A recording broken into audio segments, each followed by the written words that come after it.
All right. Hey, everyone. Thank you so much for joining us live on a brand new Expert Skills Chat, the first one for the year, and we couldn't be more excited to welcome Sam Carlton to the stage. Sam's been an expert on Codeable since around September of last year, 2020. He's a front-end developer based in Oklahoma, and he has over 9 years of experience building UI and UX using WordPress, React, Vue, Node, and React Native, just to name a few. Today, though, Sam's going to be sharing with us a presentation on Headless WordPress. Where we're going, we don't need server rendering, and how to use WordPress with any web application on any platform in any language. So this is going to be a lot of fun and educational. And thank you again, everybody, for taking time out of your day to join us here live. Without further ado, please join me in welcoming Sam to the Codeable Expert Skills Chat stage. Are you ready to take it away, Sam? Hey, how's it going? Hey, my name's Sam Carlton. As David said, I am a US-based consultant from a city called Tulsa in Oklahoma. If you don't know what Oklahoma is, if you're outside of America. So what I do is I help church leaders build online communities they can be proud of. I've been building WordPress sites for 10 years, such as using static serverless things most recently. And if you hear something that resonates with you, you feel free to drop like an emoji or a lightning bolt in the chat with a quote of what it was. So I'm just going to get into it. So what is headless WordPress? So many of you may have heard this term or have heard about REST APIs with WordPress or even GraphQL. Basically what it is there's you can think of three types of rendering for websites. There's the traditional WordPress rendering, where the client makes a request to your site or your server, and the server does many things, one of which is it runs PHP to render an HTML output, and then it sends that HTML output back to the client. So what this is the normal way things, and there's all kinds of details and extra things that happen in there, but at a high level, you can think of it as request PHP HTML. So what static rendering does is it takes out a lot of those steps, and instead of the HTML being generated every time for every single request, it's generated ahead of time, and then it's saved almost as if you're taking an HTML file, like an old school .html file, and just saving it onto your server in plain text, and it serves that. And that's what's called static rendering. But the rendering part is when you render it with a tool such as Gatsby or Leaventy or Hugo, where you're rendering the HTML ahead of time. And where this helps is you only render the data when the data changes. So the concept of static rendering is, instead of rendering the data and pulling from the database every time there's a request, you render the data at a specific point in time, such as when a WordPress post is saved. And what this does is there's virtually never any loss of data where you're missing something or something is super out of date, but it speeds up your sites extremely fast. So this does a lot of things, but one of the biggest things it does is it removes a lot of the server wait time and the database request time that you would normally have to wait on. And then the third is dynamic rendering. And it's still very similar, and it's almost kind of full circle to traditional WordPress rendering. But instead of rendering your data with PHP and WordPress, you're rendering it with a custom application built in Node or Python or whatever you want. And then you have that application pulling the data from the WordPress REST API or some kind of WordPress data provider that you've set up. So something that's interesting about this is that you're adding on an extra hosting element, and these are called static hosts. And there's two popular ones, and there's one newer one that's come along more recently. The first one is Netlify, and what Netlify does is effectively you can build and every version of your site, every time that you generate this static site, it does a zero downtime deploy. So it leaves up the old static content. And this is how all of them work, actually. It leaves up the old static content, and in the background, it generates, using whatever script you set up, the static HTML for the whole site all at once. And it actually takes, like a minute, depending on the renderer you're using. Like, it can render 1,000 pages in like 5 minutes. If you're doing something even more optimized like Hugo, it can render probably 50,000 pages in 5 minutes. It's very fast at rendering. So once that's all ready to go and the application successfully did a deploy and did the build for the deploy, and everything looks good, then it instantly swaps them out. So it takes the old version and just points the DNS to the new files.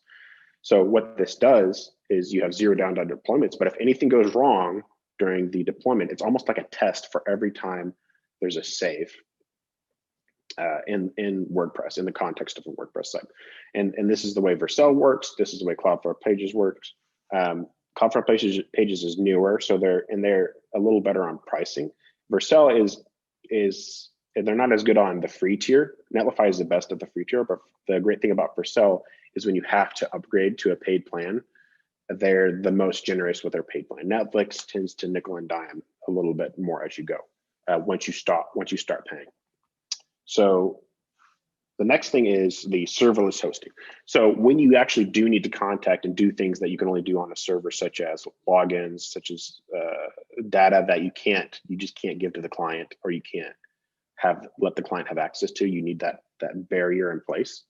What you can do is you can use serverless functions or serverless workers. And the great thing is all three of these offer those. Netlify and Vercel offer serverless functions. Vercel's serverless functions are a little bit easier to use. Netlify's are newer. And then Cloudflare has workers, and these are actually, so normally serverless functions are located at a server farm, and the request comes in, and it's literally it can be just one function. Like you think of a function in PHP or JavaScript, it's just a super small piece of code that does one thing, and that gives it a lot of durability. And then also it has the zero downtime deployment. So when you build a new one, when you generate a new one, when you update it, it instantly switches over. And what that also means is you can instantly switch back if something goes wrong. So the difference with Cloudflare Workers is Cloudflare Workers, since it's run on Cloudflare, which is a DNS provider, they don't, instead of just having a few server locations, they actually bring it as close to the user as possible and then run the function. And then you can, and then they give you way more control over how it caches. It's a little harder to use, but there's a lot more opportunity for optimization there. Hey, Sam, we had a quick question that came in. Isn't static rendering still limited to the PHP/WordPress hosting speed? Not necessarily. So one thing that's interesting about static rendering, you're using a caching plugin on the WordPress where it saves it to the file. But the thing is the server still has to do processing. It still has these layers built up for processing the different elements of it, because it is a full-sized WordPress server. It has all these capabilities.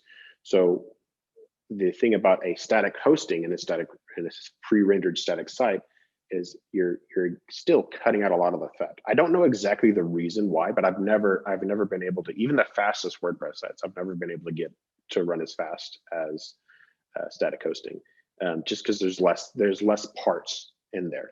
And the other part is you can have several caching plugins set up, but if one of those caches is out of date, that means that resource has to be fetched.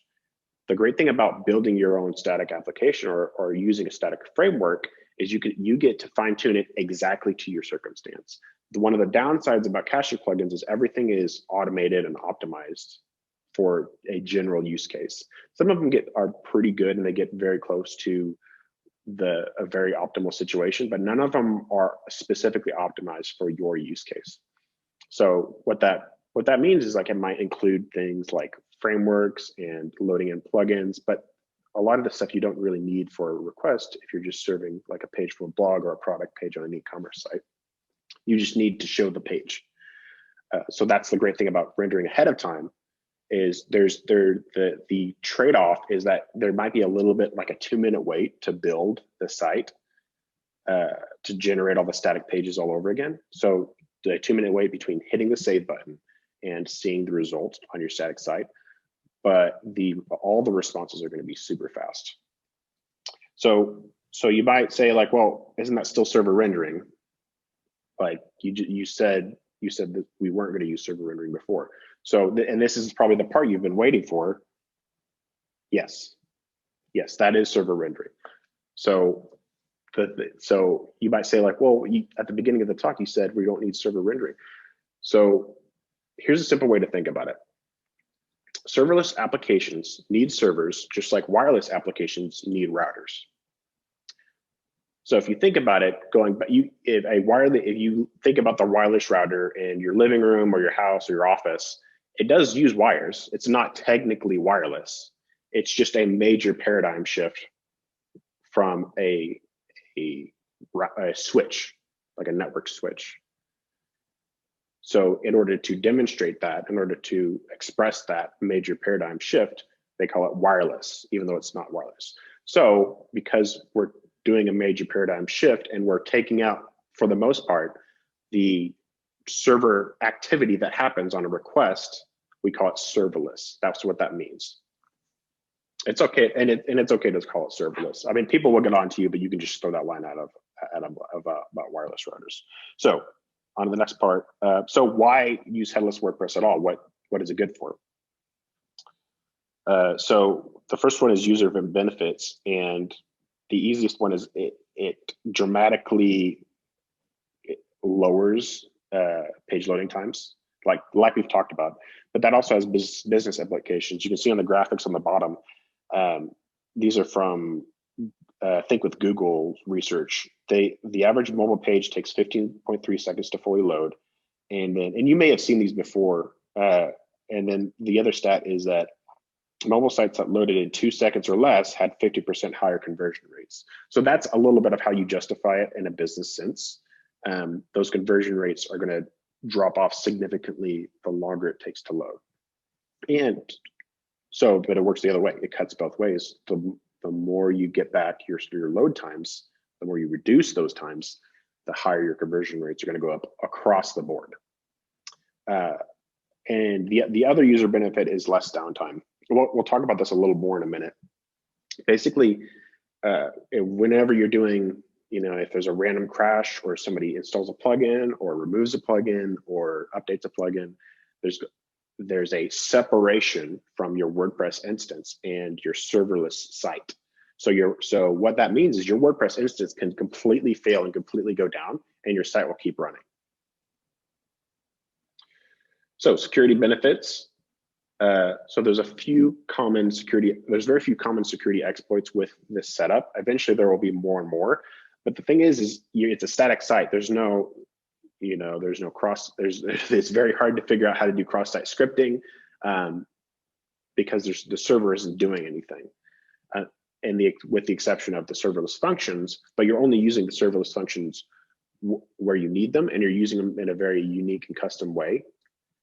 So if Yoast, God forbid, has some kind of exploit come out where people can get into your database, you can be using Yoast and integrate it with your serverless site, but people won't be able to get in. They won't be able to exploit that. Your front end protects you from automated attacks like that. So when those bots, whatever from whatever country, they're going through and trying the different exploits on your WordPress instance, it'll fail most of them, and then the ones that won't work as expected.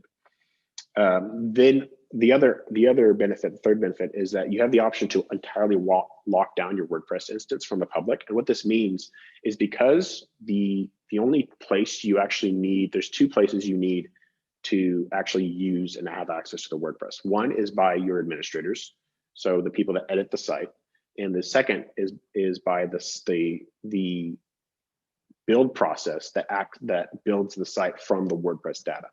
So what this means is you could actually set up either IP restrictions, like a IP whitelist, or you go full on and just use SSH access only. And so anybody that gets the WordPress admin would need some kind of SSH key to get into WordPress, and then you would also share that SSH key with your build application. And what that means is your WordPress application, it's still accessible on the internet, but it's very, very isolated and very hard to get to. Basically it has that enclosed process where it builds the data, and then on the front end you get these nice static pages. So the development benefits, I'm sure for those of you that haven't, hopefully not many of you that haven't started in the wonderful world of Git integration. Git integration is notoriously hard to work with on WordPress. Actually, it'll be all of you because you passed the Codeable review, so you have to be able to commit the code to Git. So Git integration is notoriously hard to use with WordPress. Usually, you have to isolate it to just the plugin and then have some kind of deploy setup. With this setup, all of your custom functionality can live in Git and just pull from WordPress. And you keep the WordPress instance as native and as simple as possible. And then all your custom codes, your custom functionality, if you want to put Google Analytics in there, you can just drop it in there and it's ready to go. You don't have to use any kind of Google Analytics WordPress plugin. So the next one is access to newer dev tools. These are just build tools where you can render things out on your computer. You can test them and run them, but while using production data, as long as you don't do any writes in your process, you can pull in live production data while at the same time you have your content team updating things and working on things. And also while at the same time you have your users on the site using the live site. And there's a lot less risk of data corruption, something going wrong. So the third thing is faster development cycles. That just means you can develop things faster, you can build them faster, you can review them faster, and you can also go back and forth between different branches. One of the benefits of Netlify and Vercel is it automatically, every time you create a branch in your repo for your code, it'll automatically create a new site for that, a new secret site. So you can have your live site running, and you can preview what your edits and changes, your ongoing work is going to look like in a live site. The next one is easier use of testing tools. So if you're using Jest or Ava or some kind of testing tools, it can be a lot easier to set those up in a JavaScript-based environment and start to automate those tests that you want to go through to make sure everything's working correctly. Automatic deployments, got into that a little bit. Everything gets automatically deployed, but also you can I know if you can do it with Netlify. I'm pretty sure you can do it for Vercel. You have the option for automatic deployments. Every time you make a commit, there is a full render, a build process where all that code gets built, but you have the option to manually deploy the reversion. So I had a client that we were talking about it a little bit before the talk. They wanted a streaming platform where they would publish videos that people could watch like a Netflix, but without a login. So what I did for them is I set up a Netlify instance, and every time they hit WordPress save, it generates a preview of the site, but without publishing it. So the live site doesn't get changed. The content manager can go through and review those changes, make sure everything's working good. And then if he likes it, he can deploy it live. And it's again, zero downtime deploy. So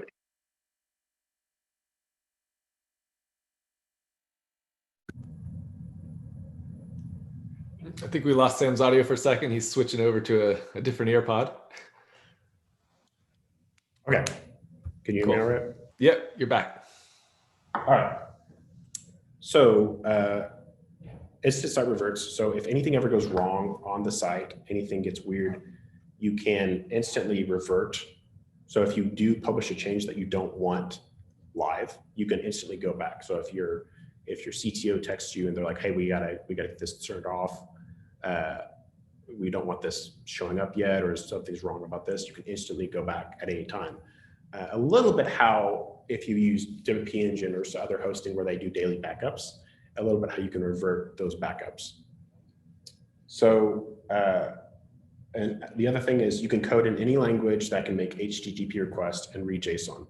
So that means you can code in Python, in Go, in C# if you wanted. You just have to set it up on a server and render the application, render HTML, or just render, you can go back to dynamic rendering and render that HTML on request. So infrastructure benefits. If frees up computing resources for pages that absolutely need server rendering. So you can do a mixed static and dynamic site. And so this is something that Robin Scott actually brought up.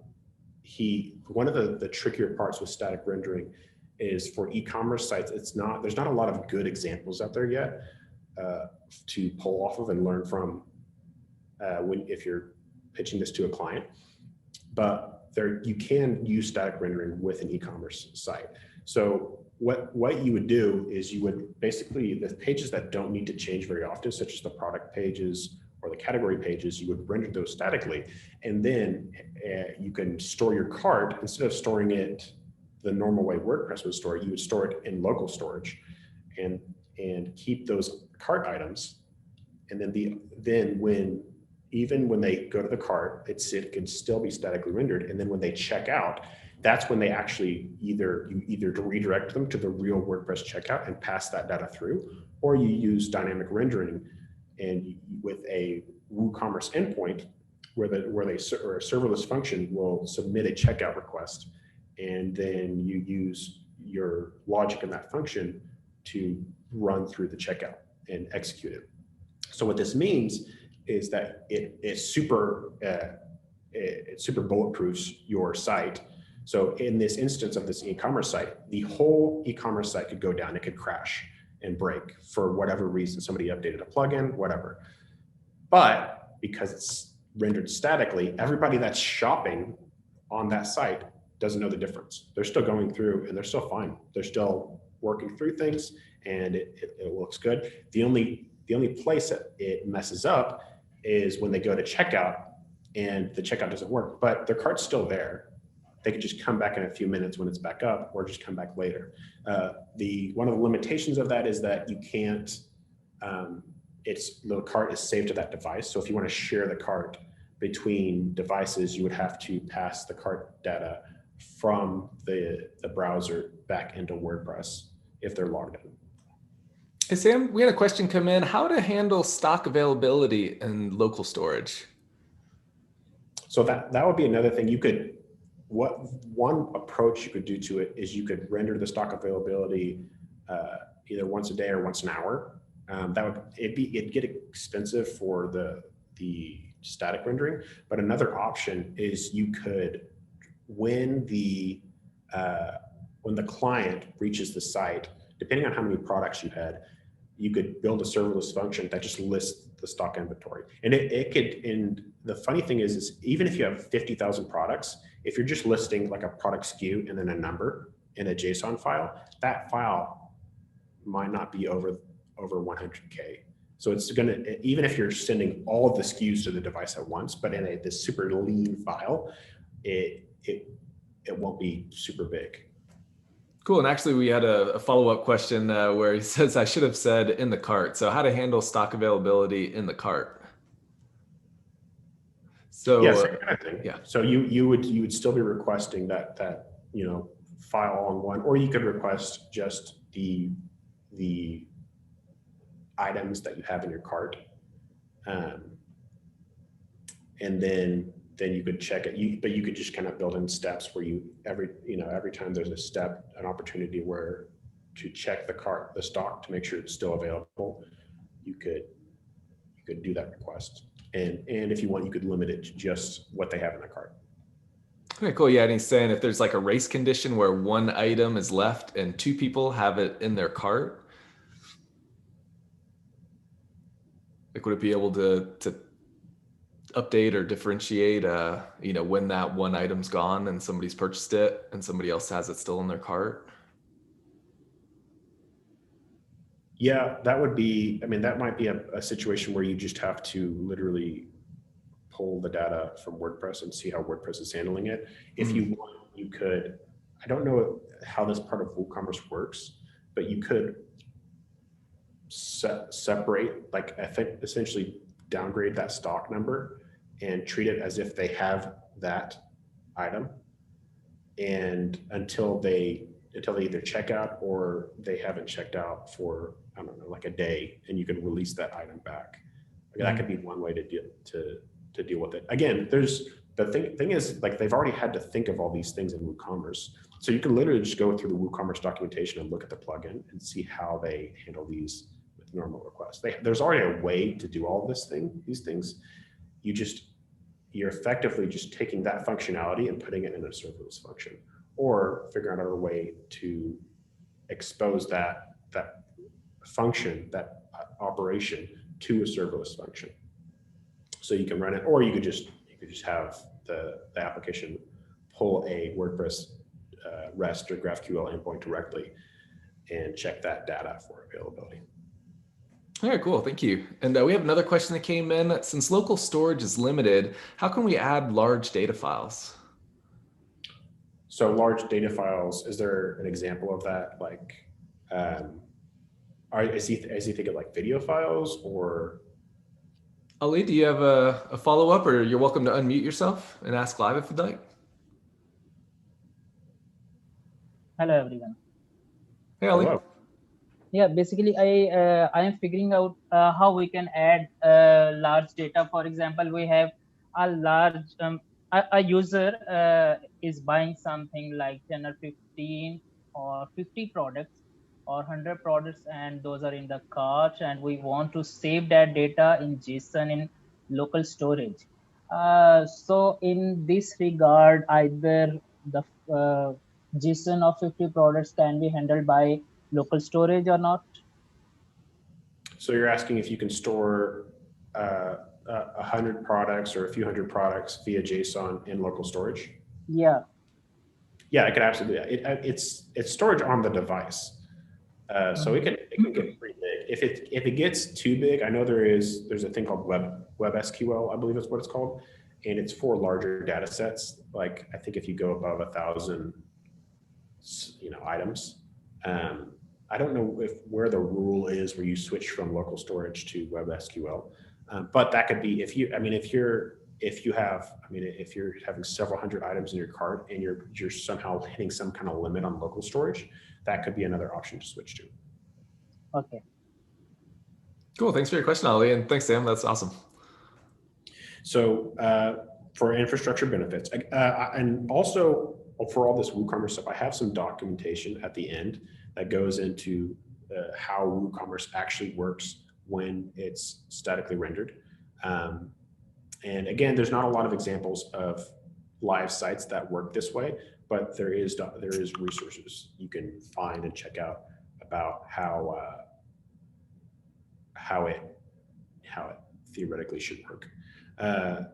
So the other thing is reduce server costs. So because you're not, even if you're going with a hybrid approach, like some partly static, partly rendered with WordPress or rendered with serverless, you're reducing the actual request pull, like computing power required to handle the requests on your site.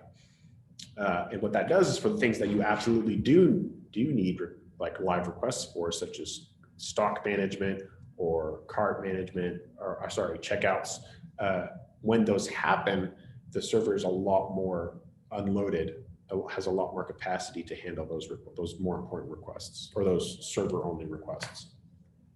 So another one is failure hardened sites. I already went over this a little bit, but basically what that, if your whole WordPress instance goes down, somebody, and tell me if you've heard of this before, somebody updates a plugin, somebody decides to like try a new theme or something, and everything breaks, your actual live site that's statically rendered will still keep going. The server required functionality may stop. If you have serverless functions that don't require WordPress, those will keep working. Or if you have serverless functions that have some kind of failover to be able to still work while WordPress is not available. Again, you for the most part, the 90% case, your users won't know your site went down. Zero downtime deployments and upgrades, same thing. Instant updates, no maintenance mode while updating plugins for a few seconds. The users never know that anything got updated. They just continue to have a good experience. less no crashes from updates, full preview versions for each site before deploying the site live. So again, this goes back to the original, like the streaming platform I was talking about, where they could deploy sites, they could make changes and save changes and preview those changes before they actually set them live. So they had two domains, they had the main domain and a preview subdomain. And then they could, anytime that preview subdomain was set to always deploy. And so anytime they wanted their updates to go live, they just hit the publish button and published whatever deploy they liked. Easier scalability. Again, because you're using things statically, you don't have to scale up your servers as much when you're going from 10,000 to 100,000 users a day, or whatever it is. All you have to do is worry about scaling the server pieces, the actual pieces that require a server. And then you also have more options for future scaling. So popular examples of headless WordPress. So one I found out about recently is New York Times Wirecutter. They use Next.js to render their site from a WordPress instance. TechCrunch also uses, they use React. Next.js is built on React. So some of these may actually be using Next.js because it's very popular, because I think it's the most mature and popular framework of this kind for Node JavaScript frameworks. Smashing Magazine, again, they use React, statically rendered. And then realcedar.com uses Gatsby. So Gatsby is specifically designed for statically rendering via React. Same thing with dm.com. Realcedar and dm are in the notes, and they're in the Gatsby showcase, but these Gatsby examples specifically pull from WordPress. So you can look at those sites and see how they deal with different aspects of static-based sites. And the other one is qz.com, of course. It's a business magazine, and they use React to render from WordPress. So how does this work for new sites?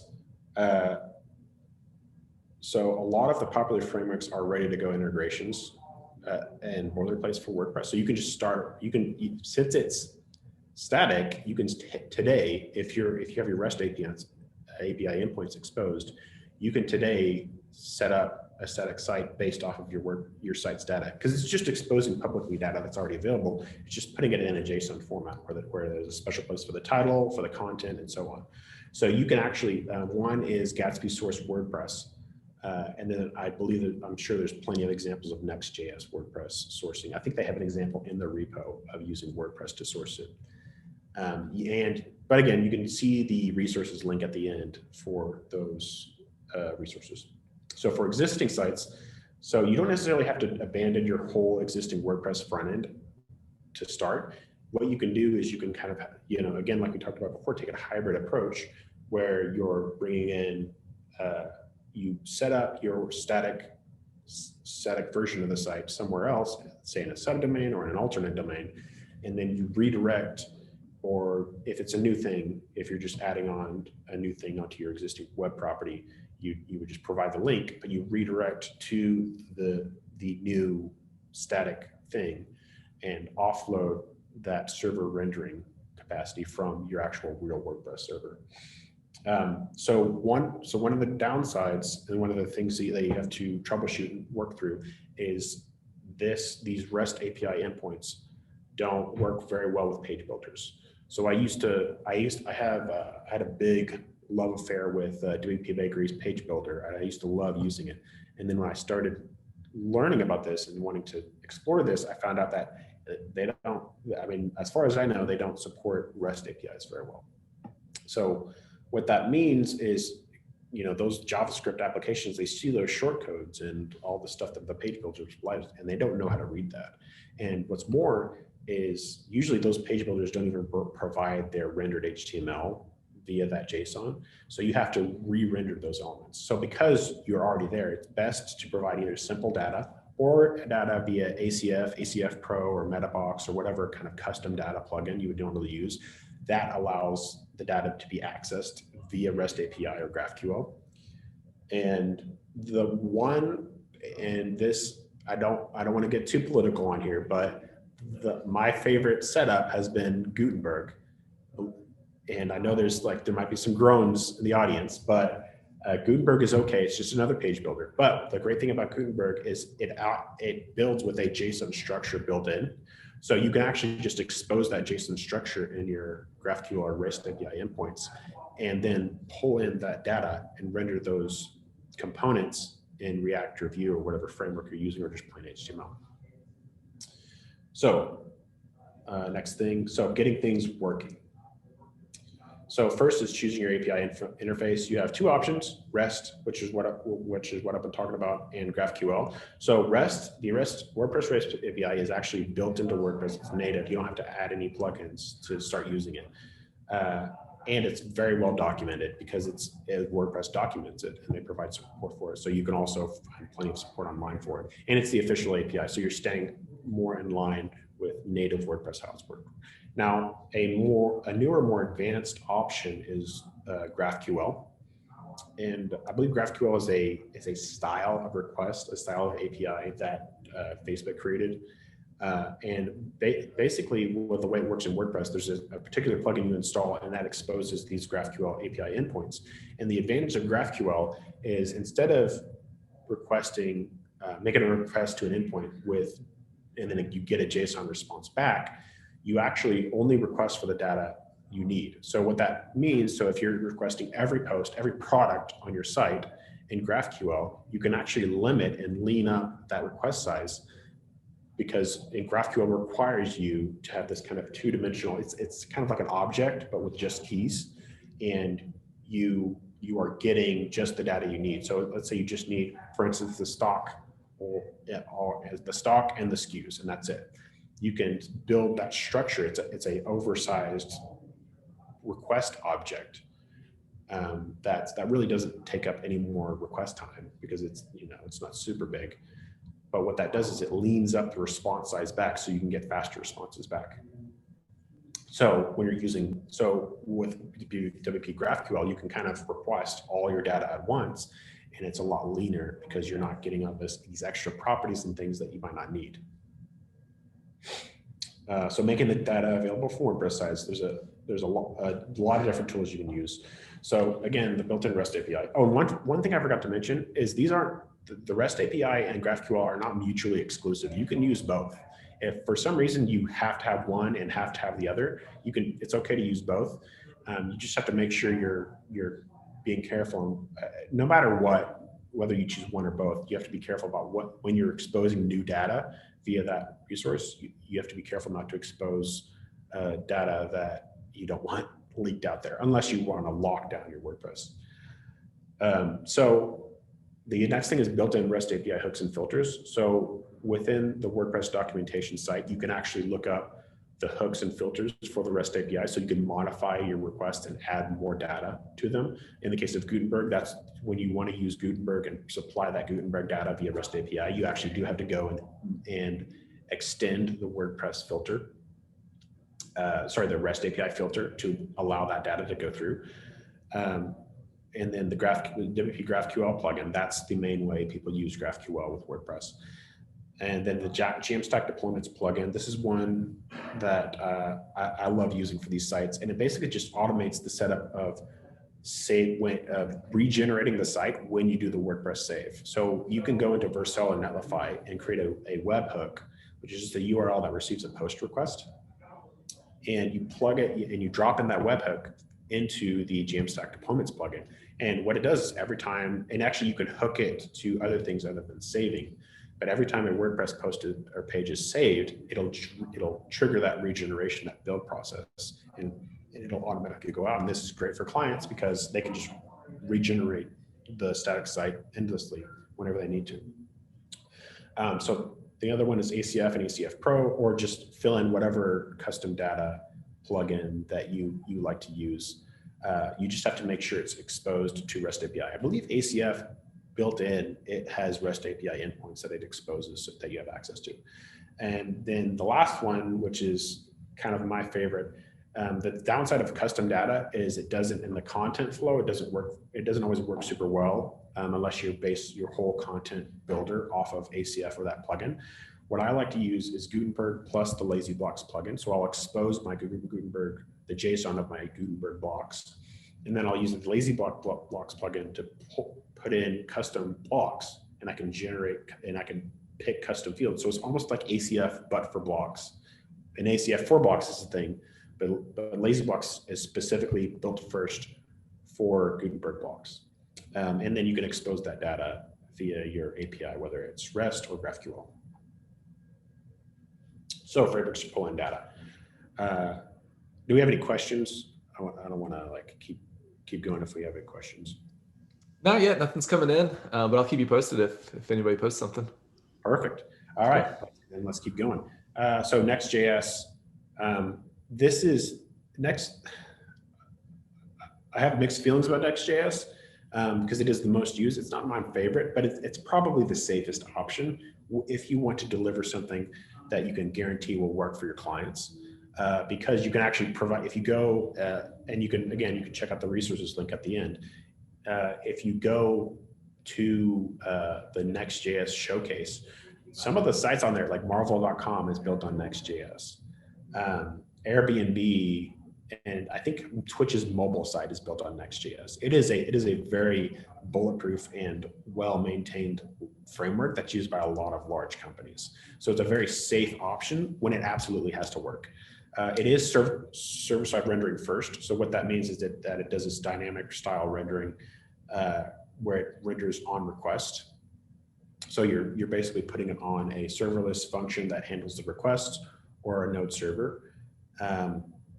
But Next.js does actually have a very well-developed static rendering mode where it will render all the static rendering at once and work like a static rendering site, like a static generated site. And again, it's very battle tested for large scale sites. So next one is Frontity. This is actually specifically built for WordPress. And I think there's one other framework. I hope I can't remember what it's called right now. But this specifically builds a static version of your WordPress site. So it's most optimized for WordPress. It's a little bit newer, but I mean, as it gets developed, it'll just get more and more mature. And it's, again, another thing, React. So both Next.js and Frontity are both React based. So you'll be coding in JSX or, effectively React when you're building out the front end UI. The other one is Gatsby, again, React based. Gatsby is very mature as far as a static render. It's probably the most mature static first framework for static generation. It's the one that I've personally used on client sites, and it's kind of my favorite right now. I haven't tried Next.js too much, but Gatsby is my favorite for React. The other one is Hugo. This is actually, I believe Hugo is an older static generating site, but it's very comprehensive and has the fastest overall generation. If you go and look at, there's a link at the end where you can look at the comparison of the speed of how fast these generators can generate sites. Hugo is always the winner. The 11 comes close, and I think Jekyll also comes close, but Hugo is always the standout. So if you want to build a lot of pages very quickly, Hugo is a good option. You just don't have that kind of, if you're doing JavaScript things, you're not coding the application side in JavaScript as well. You're coding it in Go, which isn't a bad thing. Go is a great language. So undeniably, there are a ton of more static generators and frameworks I have not mentioned in this talk. I think probably from the time I started the talk, there were probably 2 or 3 more invented. So you can check them out on GitHub, or some of these like Jekyll, Zola, Nuxt.js, Gridsome, 11. So Jekyll is a kind of, I think it's maybe the first popular one. I haven't worked with Zola too much, but I've heard it recommended a lot. Nuxt.js is effectively Next.js. It's not developed by the same people, but it's effectively Next.js, but built using Vue.js. So if you're more comfortable with Vue and you want kind of that full, serverless and static rendered approach, you can go with Next.js. Gridsome is effectively Gatsby, but for Vue.js. Same kind of thing. It's actually not very mature. They actually don't recommend using it in production, but it's fun to play around with, especially because Vue can be easier to learn and easier to maintain. 11D is basically, it's a little bit like Gatsby and Gridsome, but it's not based on any framework. It's just Node and JavaScript. So you're just taking Node and rendering HTML. And that's super fast. Google actually uses 11D for some of their web.dev sites that they're using to promote core page speed vitals and things like that.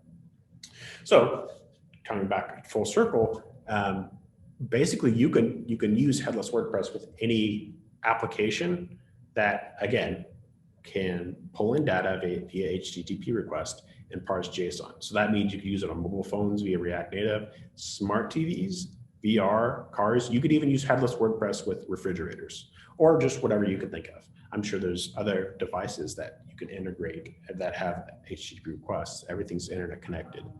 So it's really just unlimited what you could build.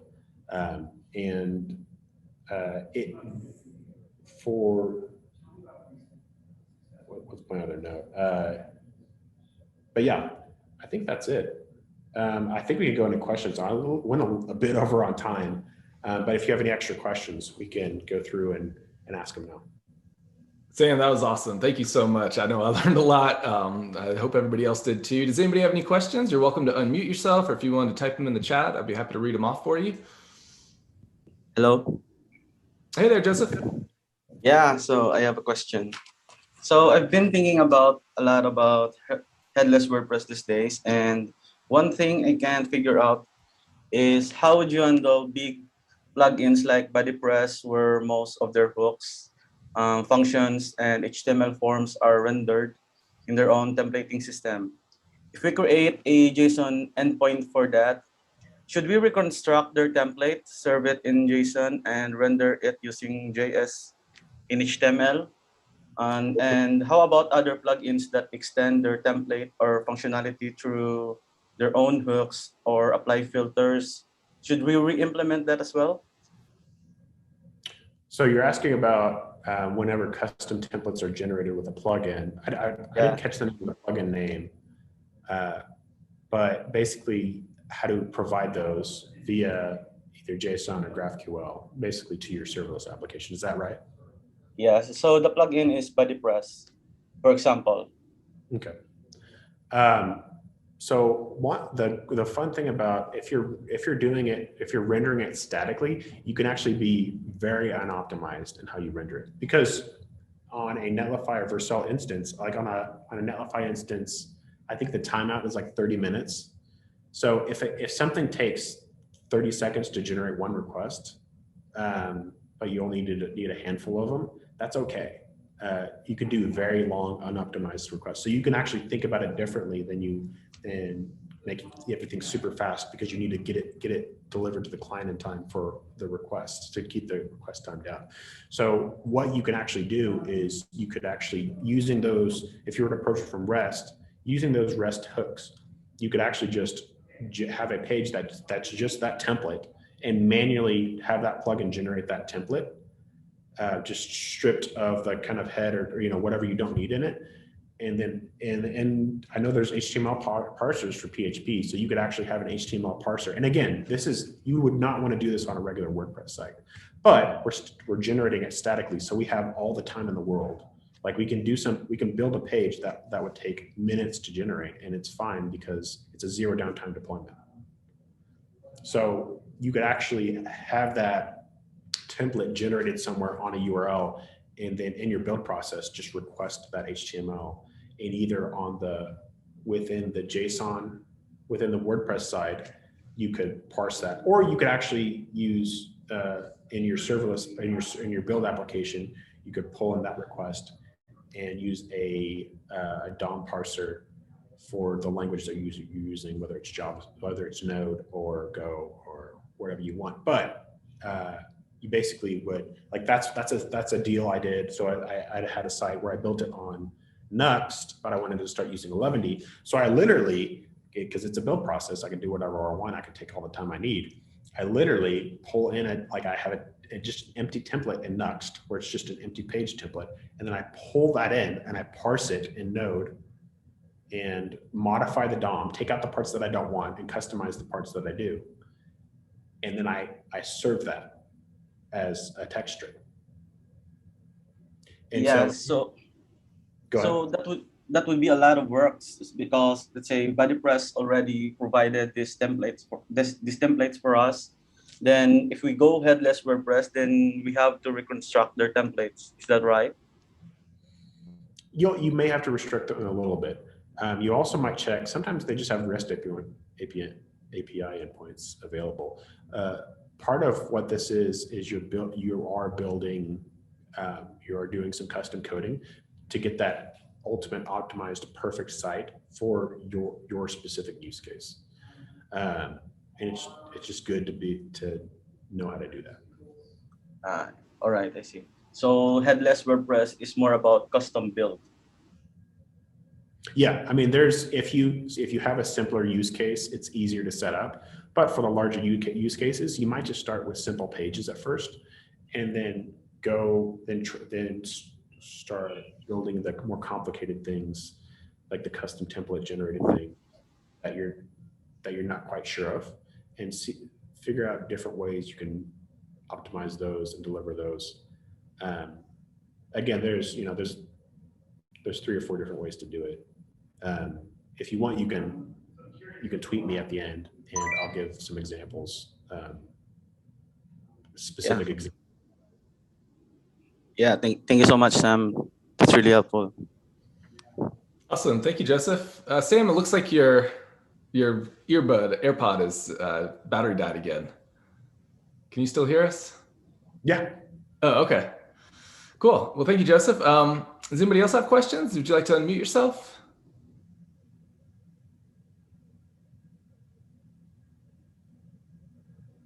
While we wait for somebody to chime in, I know you mentioned some sites that you'd been working on for clients. I don't know if you wanted to pull up any of those sites to share, kind of what it looks like. I don't know if you have any WooCommerce specific sites. I know Martin was asking about specifically with WooCommerce, but oh, great. This is the link right here. Copy. I don't know if this will open up my Notion account. I don't know if I'm logged in Safari. Can you see that all right? We can, yeah. Okay. So this is the link. It's just the resources page, and I documented in here. You can see kind of the breakdown of how things work, and you can compare static hosting, the different options you have. These are the resources. Oh, I almost forgot to mention, one of the biggest resources is Alexandra Spalato. She's actually a developer on Codeable, and I stole a lot from her. So she did 2 talks on Gatsby and WordPress, and I would highly recommend checking those out. Those are super, because she gives some even more detailed code examples that you can try and check out. And that's a super good talk if you're considering going with Gatsby. And so, but the sites I've done, so the first one is Cornerstone Tool. So this is done in Gatsby, and everything gets rendered, pulled in from the WordPress site. This is hosted on WP Engine, and then they update things and work on it. But you can see, like, I'm able to do these super nice animations, and you have these nice page transitions. Everything is just super snappy. Like, this is not possible to get it this snappy on WordPress. And also I have integrations. Like I have a talk feature. I don't know if you can see that. You can, yeah. You can, I was able to integrate this talk feature, and then most recently I had this, they were having a bot go through and spam their payment request form. So I was able to implement reCAPTCHA on this specific form with custom JavaScript, which was super convenient. Just to have that where I have full control over that, and I don't have to depend on some plugin and updates. So again, for things that need to scale and need to be super stable, this is super nice. And then the other one is the streaming site. And then you guys tell me, there's actually a secret on this site of how the videos are streamed. And if somebody figures it out, feel free to tweet me.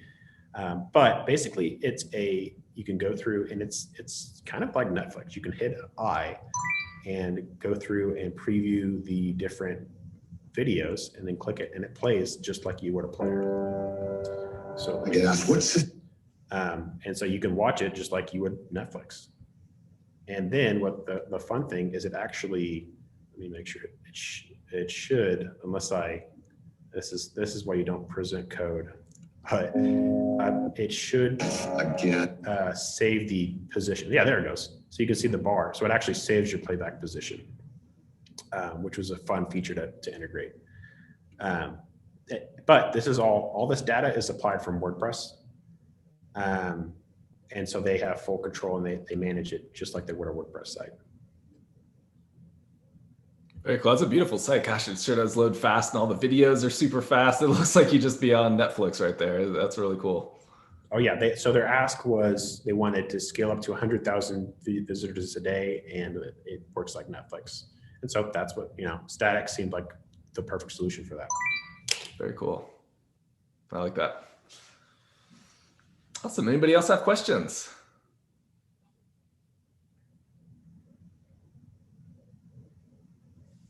No questions, no takers. I guess you did a great job with the presentation, that you covered everybody's questions already. Cool. So Sam, this was amazing. Thank you so much for sharing so much, and for being so open about everything, and providing the resources for everybody at the end. This is great. And I like how you structured the talk, and kind of given, talking more about headless versus just jumping straight into examples, or here's how to get started coding or something.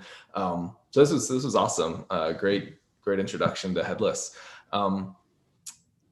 Is there anything that you'd like to say before we kind of wrap things up? Yeah, if you do have more questions, you can tweet me. And I'm also on Instagram. It's just under that guy, Sam.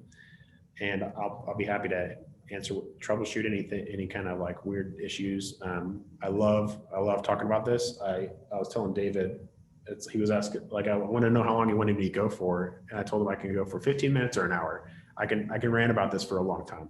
So feel free to reach out if you have other questions, and then also the sam.lc/headless for all the resources and anything, and I'll update that in real time with more stuff as I go. Perfect. Well, thank you again, Sam. This is amazing. Thank you, everybody, for joining us. I sure do appreciate you all. I'll go ahead and I'll get this recording uploaded to our Academy, so it'll be available for everybody who either came in late or didn't have a chance to stay the full time. And yeah, we'll look forward to seeing you all in the next one. Thank you again, Sam. Thank you, everybody. We'll see you next time. All right, cool. So yeah, we have one last question that came in from the community, and the expert's asking, how easy is it to sell a headless site to a client, and how easy is it to maintain in the long term?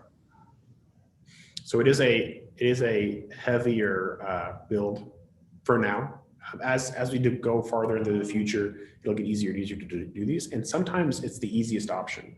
When you have a client who has like 50 or more plugins running on a site, and things are just in gridlock, it's sometimes the easiest option. So as far as how you sell it, I don't want to talk about any examples that I presented, but generally you can, one of the strategies is I did 3 options with this one client, and I kind of threw in the the statically generated option as a kind of flavor to give context to the rest by making it double what my middle option was. So I had 3 options, and when they saw that, they were like, well, can we do this? And I was like, of course. And so that just meant I was undercharging, like I underbid it a little bit, but that was good that I put that in there. So the sell is, again, like I went through in the presentation, why use it.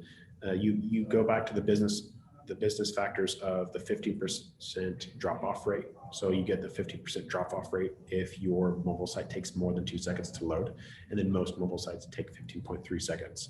So they can and that's the whole load time. That isn't just document ready. That is like things have rendered and settled, and things aren't jumping anymore, and the user can interact with the page.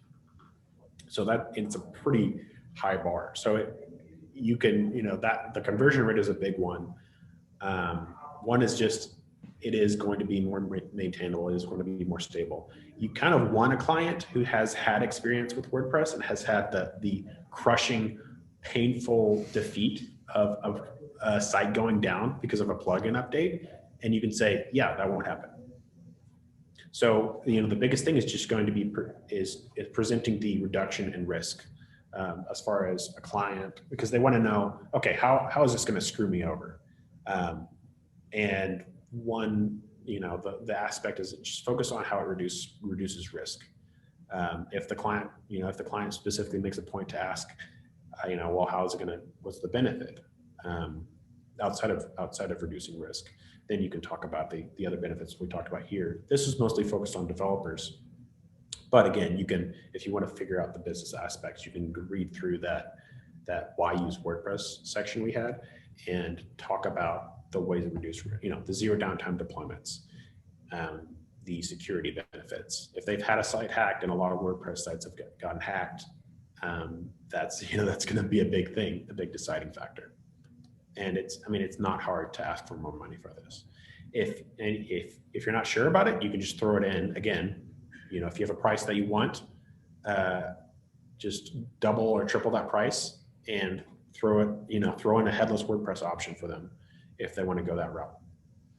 No, absolutely. I couldn't agree more. And, sometimes we get into the mindset of, clients are always looking for the least expensive option, right? Like how can I get this done paying the least? But sometimes, just simply giving the clients the option, giving them the more expensive option, a lot of times they'll take that just by presenting it. So yeah, it doesn't, I don't think, have to be a hard sell, and you don't have to really push for it hard, but just giving that as another option for people to consider. You'd be surprised how many people might actually take you up on it. Like you were. I don't think you weren't expecting them to take that option, right, when you made the offer in your 3. No, I thought I was just going to do a plain WordPress site. If I hadn't put that in, if I just presented one price, then I probably would have gotten one price, and it would have been a lot less money. Yeah, absolutely. Cool. Well, I think the site is better for it. If it's as fast as those other sites, and I'm sure it was, is that you're showing us, like that's so amazingly fast. Like that is on par with the biggest brands in the world. Netflix, and like you mentioned, TechCrunch. Such fast, snappy, responsive sites. So very cool. Yeah, they don't. For the one that went for the top option, they don't understand like what they got. They just wanted the nicest thing. Right. Some people are that way, and that's okay. You just make sure you're still being like an upstanding development professional about it. And they don't know what Core Web Vitals is, but as soon as it's May now, so it's going to drop. Or they said it was going to drop in May. So at the end of this month, whenever they drop Core Web Vitals, they're going to get a boost in SEO. They don't know why, and if they ask me, I'll explain it to them, and they probably may still not understand why, but that's okay. Like I did the work, I made the extra effort, and that's going to get them a business outcome. Yeah, absolutely, man. Well, Sam, this is fantastic. Thank you again. I sure do appreciate you taking time with everybody and for being available for people who have questions afterwards. So thank you so much. All right. Thanks, everybody. We'll talk to you soon. Cheers.